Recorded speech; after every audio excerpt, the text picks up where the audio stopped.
Peggy 16. Sega.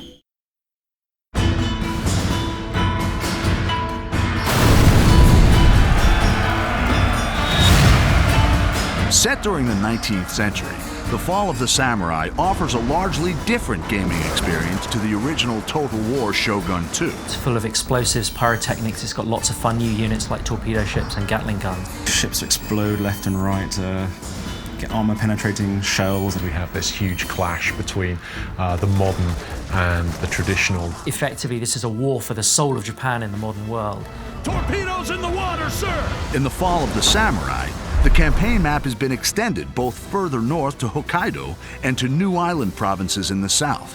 Ultimately, at the end of the Boshin War, the shogunate forces were chased by the imperial forces into Hokkaido, forming the Izo Republic, which was kind of the last stand of the shogunate forces. The campaign map has been reimagined to reflect the new time period, with steam railways making their first appearance in a Total War game.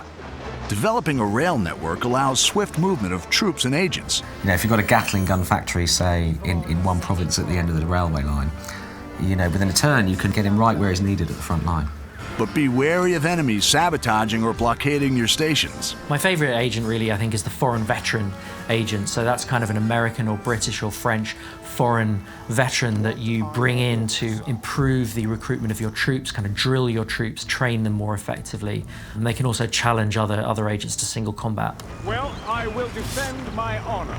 The American, British, and French nations play an important part in the struggle for victory. Japan was rich in natural resources and obviously trade opportunity. The Americans were very keen on tapping this potential. You know, a bunch of Americans turn up and say, you will trade with us, and back it up with some gunboats.